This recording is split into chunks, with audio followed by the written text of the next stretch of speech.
pass this because.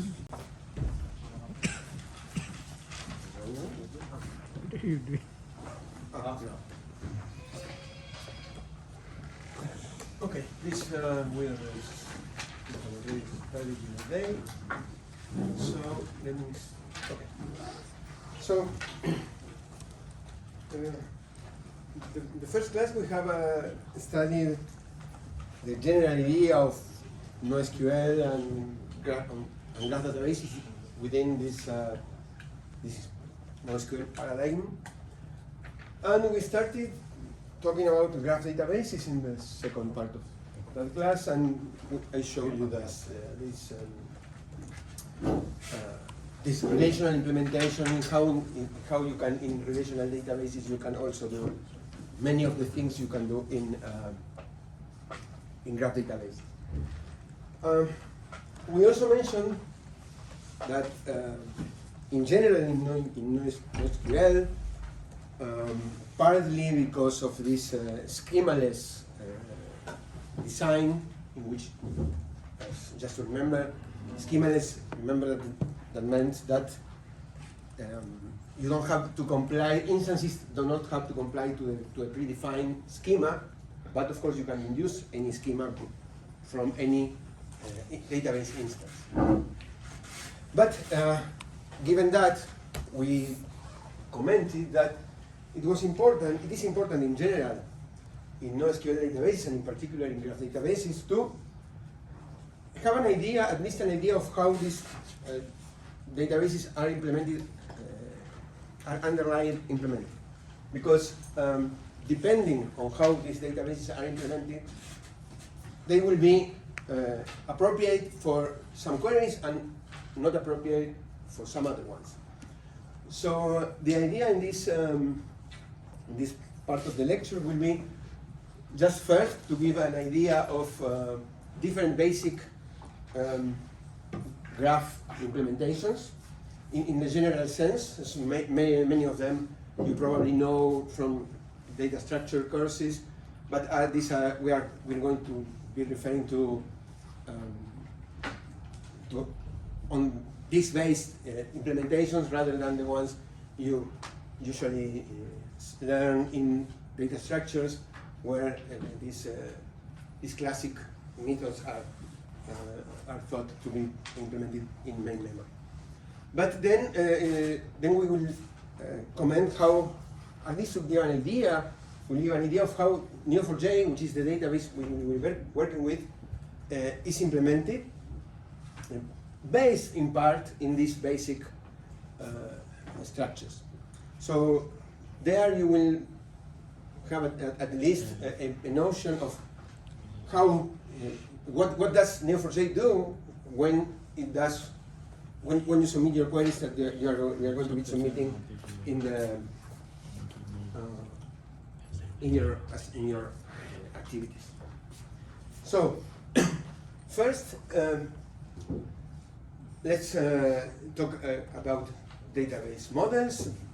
Roughly, we can say that these models, the database model allows you to represent these classic abstractions, like you can represent attributes, which can be just properties, or can be mono-value or multi-value entities, so groups of real-world objects. You can also represent neighborhood relationships, the standard abstractions like part of or associations. Then you can, of course, represent the inheritance and generalization mechanisms, like sub or superclasses, and nested relations like recursive relations, as we saw the other Monday. So then let me just give a general formal definition of what the graph is, of this after data type graph is. And then we classically represent the graph as a tuple or a structure composed by a set of nodes, vertices, a set of edges, a set of labels, and a function mapping pairs of vertices to a label, right? So each label has typically only one label. This is an example. So basically, B is a set of nodes, and it represents the relationships between each pair of nodes. And the only thing that I will mention here is that this is a function, and then you can see that there's only one edge between every pair of nodes. And the difference with a multigraph, which is the classic, the typical situation in which you will find yourself, is that you have the same structure, but the difference is that here you don't have a function between each pair of nodes, but it's a function between each pair of nodes to the power set of the labels. So you can have many different edges with different labels between the same pair of nodes. So this is the difference between a graph and a multigraph. So a graph will have only one type of relationship between each pair of nodes, and a multigraph will have many of them. And a third abstraction that, so since this is an abstract data type, then associated with data type, we will have a collection of methods that know how to do their work. So you have a method or a function like add node, which adds a node to a graph, delete node, tell if two nodes are adjacent, tell which are who are the neighbors of a certain node.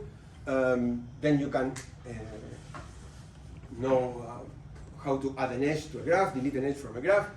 And typically the ones you will do in your assignments are these hops that allow you to find paths of different lengths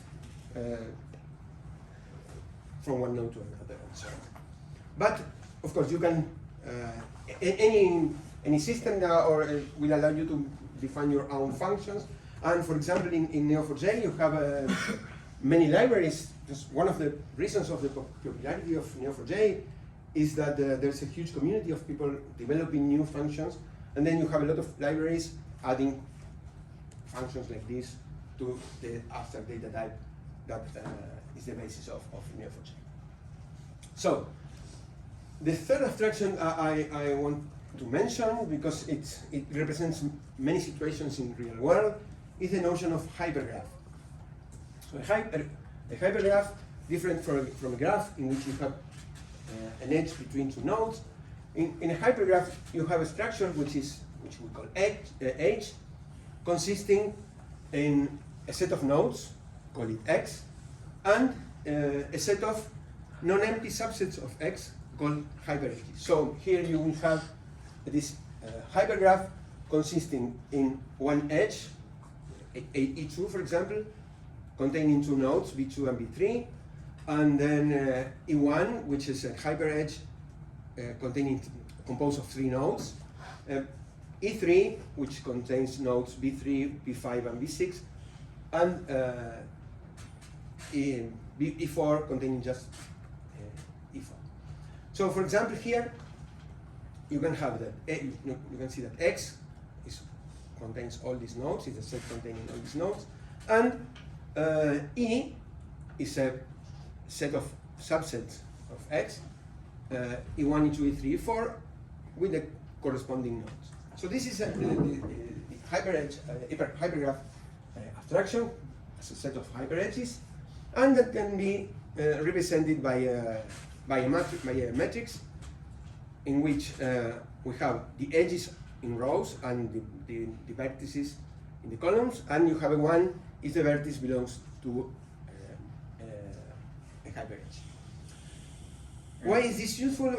Why I'm telling you this? As I mentioned, because this appears normally in real world situations. Think just, for example, in calls between different people in a group, or people attending courses. And this is very, with this abstraction, it's very easy, with this model, it's very easy to represent situations in which, for example, some students take one course and some other ones take another courses. So containment relationships. But since this is very expressive, it's also very difficult to implement. So I also mentioned this because I will show you, I think now, in a few slides, that there has been an attempt to implement a graph database based on the idea of hypergraph, but it didn't succeed because I think at some point for the complexity of implementing this database. Anyway, you can, for example, implement the hypergraph idea in a typical graph database in this way. For example, you can see this that can represent what I was mentioning before. So, for example, you have a group, and there's a hyperedge here in red. Think about someone starting a call, node 1, in which 1, 2, and 4 participate. Then there's another call between 2 and 3, and so on and so forth. And this can, of course, be implemented in any graph database, for example, in Neo4j, just giving different types to nodes representing the hyperedge. So this can be a node in Neo4j representing the hyperedge, in Neo4j or in any graph database. And then you have edges between these nodes and these other kinds of nodes. Another definition that we can maybe give is that these kinds of graphs in which you have different kinds of nodes are called heterogeneous graphs, and opposite to them, homogeneous graphs are graphs that only contain one type of node. So, if in the literature you read about graph models, then think about, or at least first ask yourself, if you are talking about a homogeneous graph or heterogeneous one, because the complexities for all the functions are completely different. Okay, so then I will start now commenting on different basic kinds of possible implementations of graph databases. This all when a database implements combinations of or based on these ideas, these databases, as we mentioned the other day, are called native databases, native graph databases. Remember that you can have a graph database based on the relational model, so the underlying database is a relational database, in which case you don't have a native graph database, and these ideas do not apply. And when you have to analyze the efficiency of that graph database for a certain kind of query, you need to go down to the relational model, and what's good for the relational model will be good for the graph database, and the other way around. So, the classic way or classic data structure to represent a graph is an adjacency list, right? When you have for each node a list of neighbors, yes, and then we can see this in this figure. Then you have 4 nodes here, and you can see that for every node, so you build an array with as many entries as nodes in the graph, and then from each entry you have a list of nodes which are outgoing from this entry. So, for example, here you have V2, and V2 has as outgoing edges L2 and L3, connecting to nodes V1 and V3, and this is what this says. Maybe the difference with what you study in a data structures course is that here you have the label of the edge, but basically it's the same thing, right? And then, if a graph database contains is based on this structure, then you can say, for example, you can say that it's cheap to obtain the neighbors of a node, right? But for example, if there is an edge between 2 nodes, this is not as cheap.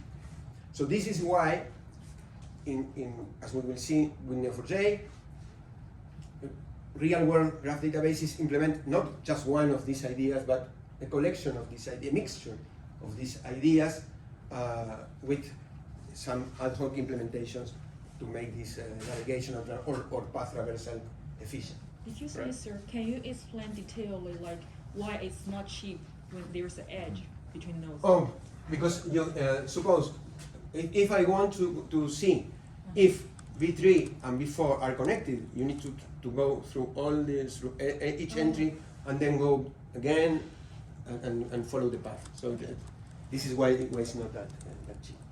But of course, if you want to know which are the neighbors, then you have them of V2, then they're here right away. And okay, so you can do this exercise for every function that you think about. So what will be the computational complexity of performing different functions over this over this structure? And this is one of the motivations of the first assignment you will do in Neo4j, which consists in a graph for which you will compute the out degree, the in degree, etc., and the paths, and then you can compare the theory, so what's the complexity, for example, in a adjacency list, with what happens in the real world with each of these functions. For example, here you can see that storage of this, of course, is the size of B times size of E. If you want to know if there's a node between X and Y, it's an ODV because you only need to go through the array.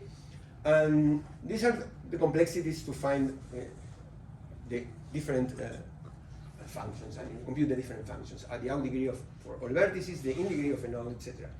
And I want just to mention this. Suppose that you want to compute the in degree of a node. This is an O of the number of edges.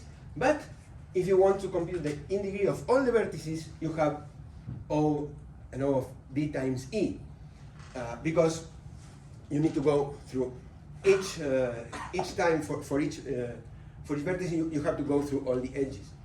But this sorry, let me just make a comment.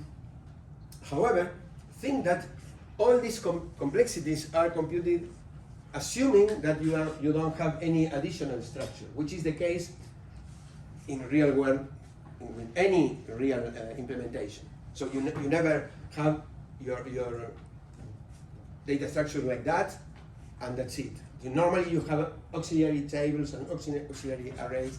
And this is what I want to mention here. If you compute the in degree of all vertices, you have a B times E. But if you add an additional instruction, which is just an array that you can place here with the length of the number of equal to the number of nodes, then if you set in 0 all the entries of that array, then you just need time B plus E to compute this, because each time you go through the array and you find a connection, then you just increment by 1 the entry in the array. So if you have an additional structure, you can do better than B times E, and you can do B plus E, and this is always the case. I mean, it's in real world, you never have just this plain array or this plain adjacency list, but you have more complex data structures whose idea is exactly this: is to take down the complexity just by adding an additional structure. Yes. Sorry, could you just define in degree and out degree? Yeah, the in degree is the number of edges incoming to a node, and the out degree is the number of edges outgoing from a node. Okay, and so the adjacency list is essentially just looking to see how many nodes are connected to Exactly. other nodes. Okay, Exactly. Okay. This is, Thank you. so out degree 3, in degree 2. Thank you. No worries. Okay. And the word node and vertex is Yeah, are the a same. synonym? Yeah. Yeah, and normally, I mean, In Neo4j they call them nodes, in other databases they call them vertices, but it's the same thing. Okay, so the second data structure here is the incidence list, which is similar to the other, to the previous one, but here instead of having only one array, you have two arrays, allowing you to query in both senses, for example. So here you have B1, B2, B3, B4 for this same graph, and you have one row in this array, one entry in this array for each label or each edge in the graph. So here you say that B1 is the destination of L2 and is the destination of L1, and B2 is the source of L2 and the source of L3, and B3 is the destination of L3 and B4 is the source of L1. And the other way around, you have L1 that links B4 and B1, L2 that links B2 and B1, and L3 that links B2 and B3. So you have all the information here to make navigation more efficient, or make the queries in different senses more efficient. And then you can also compute the complexity of each of these functions. So the idea, what one exercise you can do is think about the function and try to find which is the complexity of, for each data structure, the complexity of any operation. So that's an exercise because if you have to think about an algorithm, then using a data structure like this, then it's good to have an idea of how hard it would be to compute these functions. And then if you associate this with the knowledge that you can have about how a database implements it works in the background, then that will help you to get the best choice for your problem. So then we have the classic implementations, which is the adjacency matrix, right? This is a typical one in which here instead of the classic 1-0 that you have that you normally study in these basic courses, then you have the label of the edge. So here we say that there's an edge between from B2 to B1. It's called label L2, and there's an edge from B2 to B3, labeled L3, and L1 that goes from B4 to B1, right? Okay, and then again, in matrices you can also study the complexities. For example, for storage, normally it's high, B times B, or the size of it times the size of B. But of course, this is not actually what happens, because normally when you implement a matrix, in any case, you can do this if you have compression. Otherwise, it's impossible to do. Like for example, in bitmap indices, if you study bitmap indices or maybe you will do in the data hours of course, then this always comes with compression. It never comes along. And if there's an edge from X to Z, of course, it's a constant time. You just need to access the cell in the matrix. If you want to compute the out degree of Z, then it's just proportional to the size of to the number of vertices, and the degree is the same. And if you are, it's immediate to add an edge between two nodes because you just add one. And to compute all paths of length 4, how hard would it be? B to the 4, size of B to the 4, because you need to join, so to say, join the matrix 4 times. So this is hard in this. So computing paths in an implementation in a matrix implementation, it's hard. Okay. And finally, we have the incidence matrix, in which we have similar difference with the incident between the adjacency and incidence matrix with the adjacency and incidence lists. And when here you,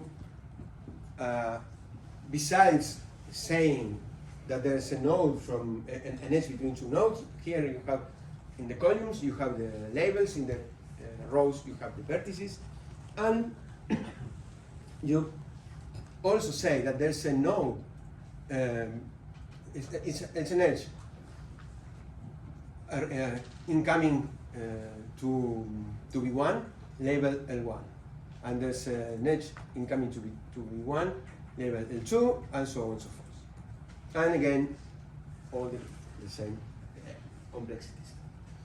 So, and then, yes, just give me a minute, and then we will not talk about this, but all these matrices, as I mentioned, come with compression. So this is the idea of the compressed adjacency matrix. Yes? So just to take maybe a step backwards as to like why we're doing all of this. So we have a object, we have something, we have a data type. It stores a lot of different pieces of information, and right now we're going through the implementation specifically just of the relationships between these things, but we're not touching labels. There's other pieces of information stored, but now are we just talking about the one piece of how it's connected? We're just talking at this point of how, what are the basic data structures to store graphs. Okay, so we're leaving labels. And basically graphs, you need to think this, that these are stored in disks. I mean, it's not in main memory. And what we're showing here are the basic data structures to store that. When you have to store other, I mean, I'm not telling how physically you are doing, putting this destination, the source, etc., etc. We're just doing, okay, we have some abstraction, some data structure that allows us to represent nodes and edges and label edges. I'm not even talking about node properties, because that would be easy. I mean, I will show you in the Neo4j implementation that here you can attach a data structure to go to the to tell which are the, for example, the properties of node B4, and then you can easily add the complexity of adding that, because if you want to suppose you have a query telling give me the name of the nodes that arrive to B1, for example, and then basically you have the complexity of finding a path between all the nodes and B1. But if I ask you the name, then of course you will need to add the complexity to navigate to that data structure, for example, and then maybe in that other data structure you can have indices like in any relational database. So this is kind of the equivalent. So this is basically thought of thinking. So these structures, or what I'm showing you is basically the idea of showing you how the basic graph algorithms can be implemented over this structure. So navigation and neighborhood. So all other additional stuff is, is straightforward. Like, for example, if you, it's the same as in SQL. I ask you select, for example,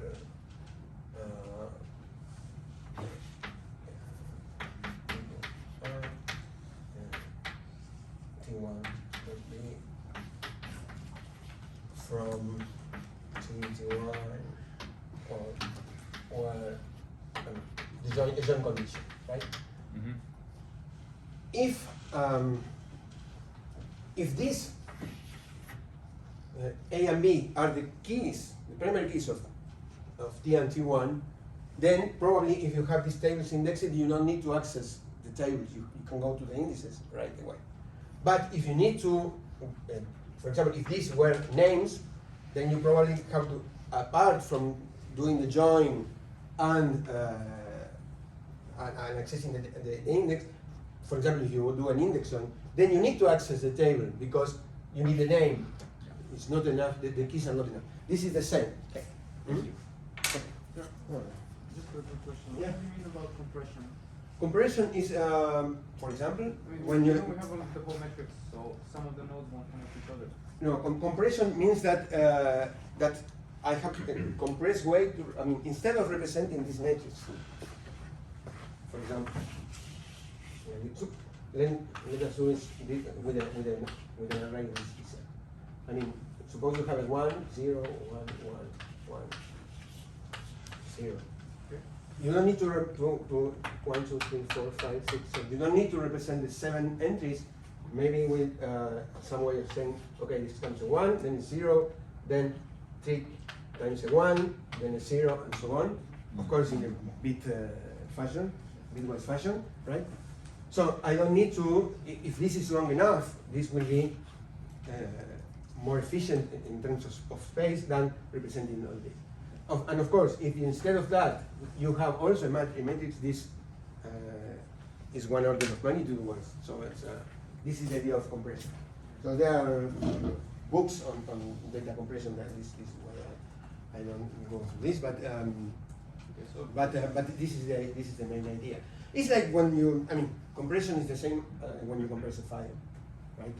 This is basically what if you compress an image, it is what basically what it does.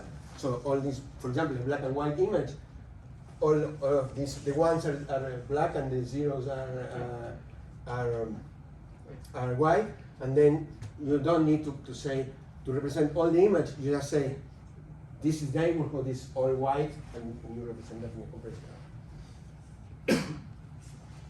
Okay, so real world implementation. So again, these are basic ideas to implement or basic algorithms or basic data structures, but actually, apart from some academic project that you can do in a couple of weeks, no one implements this in real world, but a combination of these techniques and additional data structures. And this is what I wanted to show. So, normally when I have more time, I show the 3 implementations. Normally I don't do this any longer because, as I mentioned, this is discontinued. But it's interesting to mention because I mentioned the idea of a hypergraph, and this hypergraph DB used to implement. We will find if you are interested, you can find the website. It's still there, but it has been abandoned. So this is as far as I know, and but it's interesting because again, the hypergraph idea, when you implement in a native hypergraph way, allows you to represent very naturally these containment relationships. Sparksy is a graph database, but different from Neo4j. It doesn't have a high-level query language. It can be manipulated through APIs, and it has an interesting data structure that combines, for example, bitmaps and B-tree indices and so on and so forth. But I will not go through this, and I will show you at least the idea of how Neo4j is implemented. And I say the idea because it's not published, it's just something I came up with based on the information that's around. So I will comment on that. Remember the property graph data model. You have nodes called properties and relationships also with properties. And one database following the property graph data model is Neo4j. You will have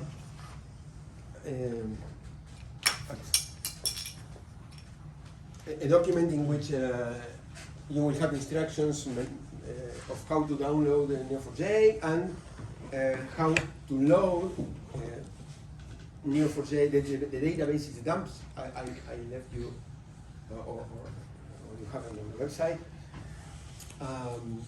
to load that on the data. Yes, on the database. So that you will have. So Neo4j is why do I use always Neo4j? Because many people do that. There's a large community of people developing libraries of any kind. Has also a huge advertising campaign, but besides that, it's a nice product. And then also you have a high-level query language, which database people always like to have, instead of just doing something imperative, but we like to query in a declarative way. So, and Cypher, which is the query language I will show you, is one of that kind. So, and Neo4j is a native graph database. So, it implements a combination of these structures that I mentioned before. And like any database, it works with these three ideas. So you store graph in files, you load graph into main memory to efficiently query them, and you cache graphs for fast query. So this is the basic thing that happens also in relational databases, right? So you store the graph, you need to look for the instructions you are looking for if they are not in main memory, and then you load the necessary structures in main memory, the ones you need to query. If they are already in memory, they are cached to them. Okay, the basic. And I will show you how the Neo4j stores these graphs in files, and how Neo4j stores this graph in main memory for fast query. The basic structure of Neo4j is this. You have the disk, and then I will show you. I will mention which are the files that you will see when you uncompress and unzip your Neo4j, because you don't install, you just unzip because it's a Java program. So you just unzip in one folder and you have it running, or almost running. And then you have these three structures that I mentioned before, and then you have APIs, and you have a Cypher, which is a high-level query language. And then in parallel you have the transaction management and the transaction log, because this is an ACID compliant database. So the database complies with atomicity, consistency, isolation, and durability during a transaction. So this is why they need a transaction log and transaction management, but we will not study that in this course. Okay. This structure and these other ones are the only structures that at least I could find about Neo4j, and these are from earlier versions, not the last ones. But basically they are the same. There's not much difference, and they will allow me to show how this works in behind the scenes. So graphs are stored in store files, right? And these files you will see when you unzip the Neo4j. You will see all these files: neostore, nodestore.db, neostore relationship-store.db, property-store.db. Basically, these are the files where nodes, relationships, and properties are stored. And you will see a lot of them, of similar files. And basically, you will have two structures: one for the nodes and one for the relationships. I will go through them in a minute. So you have 9 bytes for the nodes and 33 bytes for the relationships, right? And then I will comment you on what's in these structures. So for the nodes, you have 9 bytes, a record of 9 bytes of fixed length. Each node has a fixed length record with 9 bytes of length, where the first byte is an in-use flag, telling if the record is in use or not. And one thing that's interesting, you never query, you never use, even if you could do that, never use the ID of a node in a query because these nodes are reused. So you will get wrong answers if you do that. So, and then you have 4 bytes for the first relationship and 4 bytes for the first property. So, if a node has different properties, then this will point to some structure containing a list of properties, basically a key property value pairs containing the name of the property, the value of the property. And the same for the relationship. So if the node is involved in different relationship, then it's a pointer to the first one, and then you go on navigating. You don't need all the relationships to be stored in this structure. So this is for the nodes. Each of these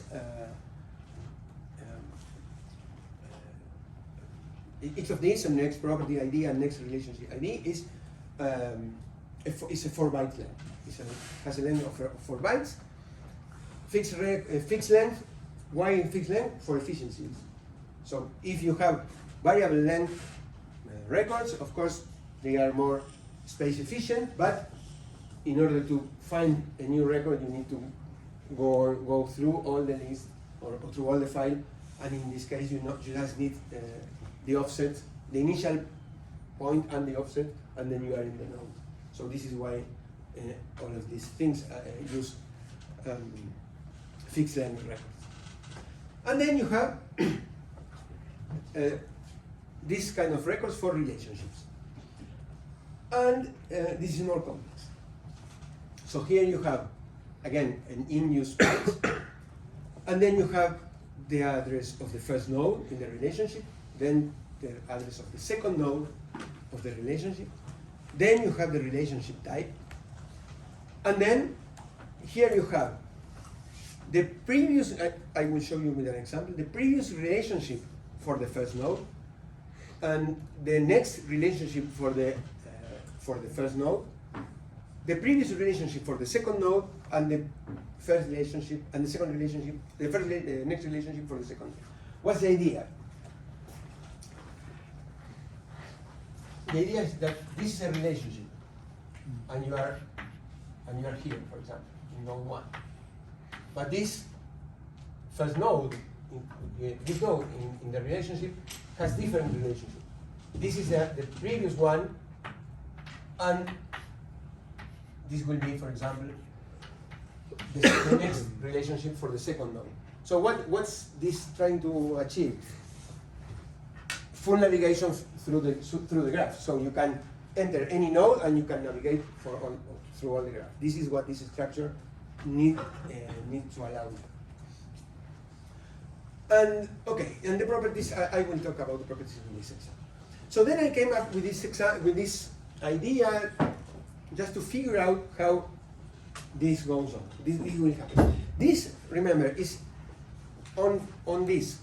So this is a structure that Neo4j needs to seek, to search, or, in order to get information into my memory to be cached, to be queried in an efficient way. Of course, you will not do this on file, like you will not do any querying directly on disk in a relational data. So, suppose we have this graph A, B, C, D, E.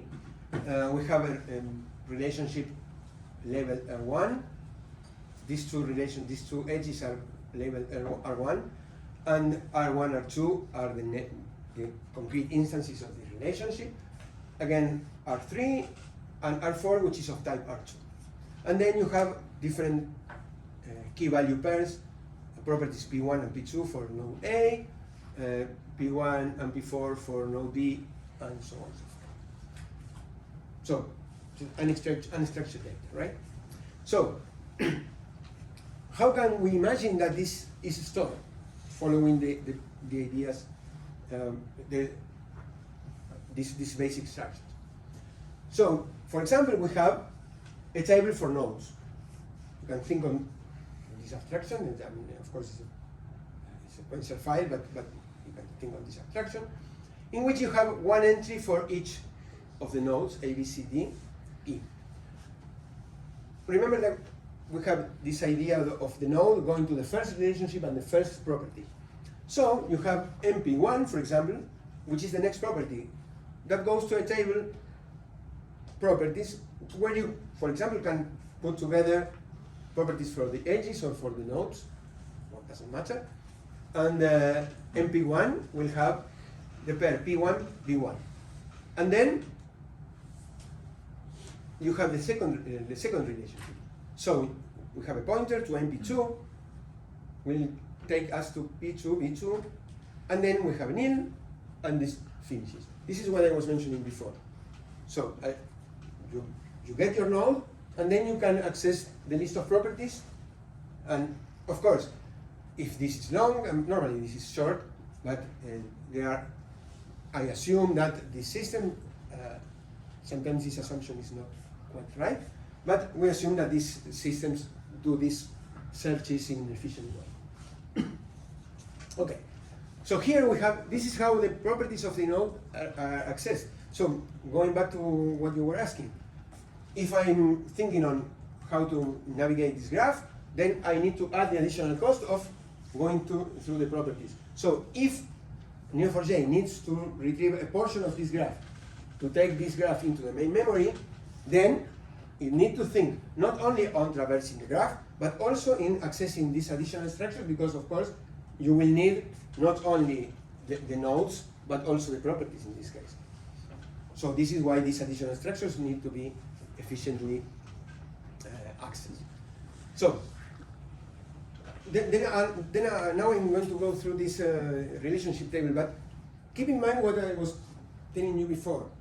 All these basic structures that I mentioned at the beginning of this class, in some sense, in some way, are embedded into these concepts.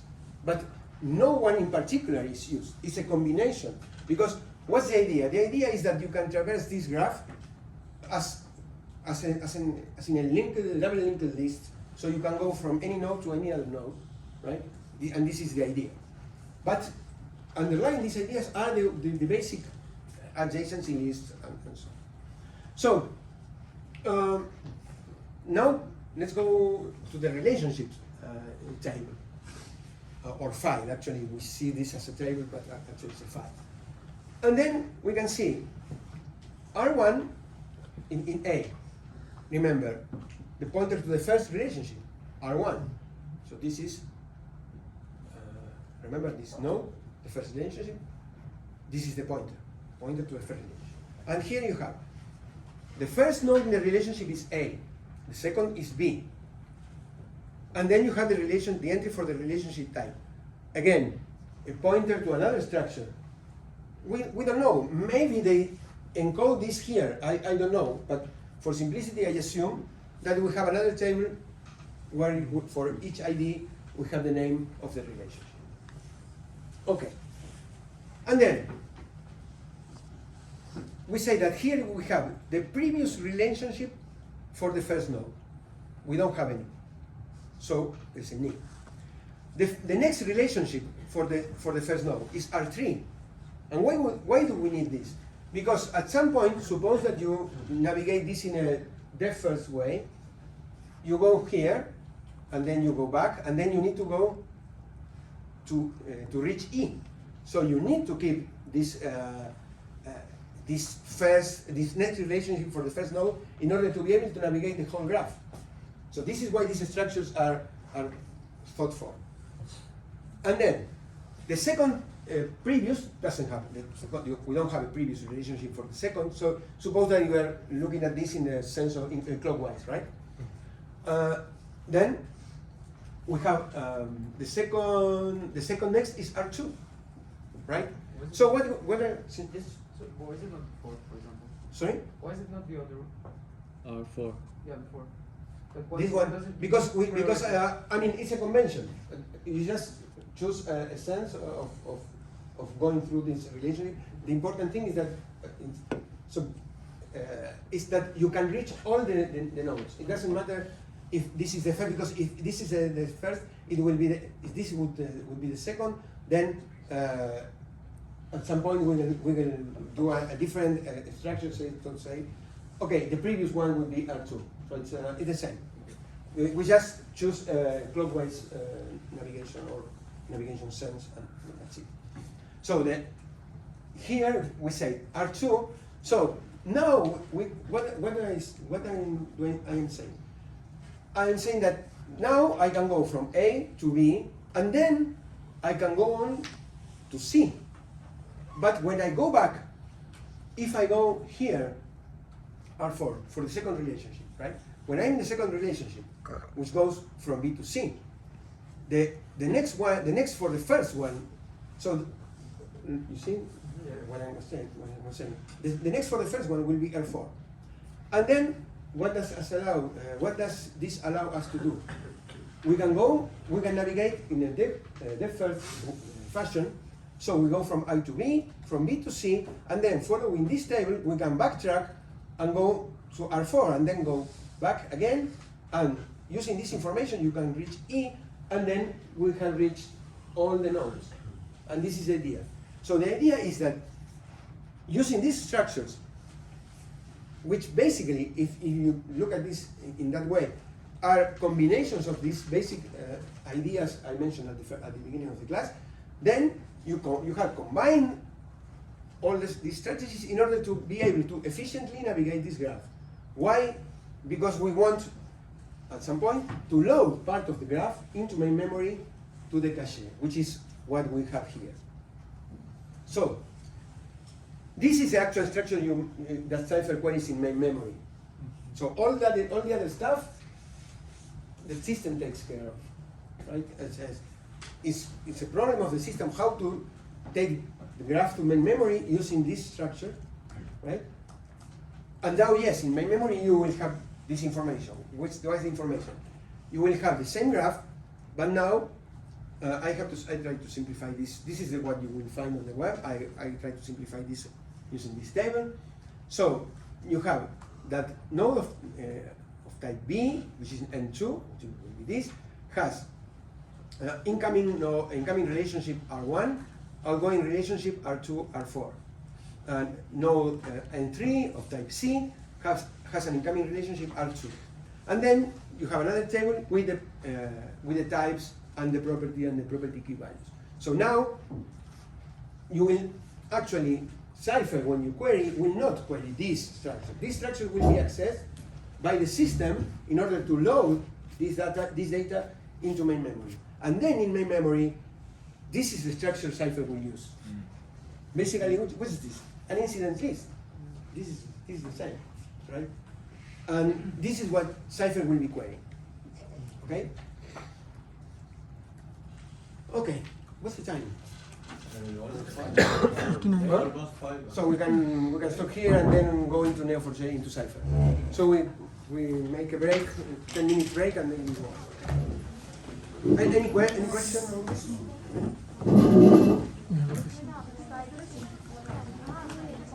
Are you on the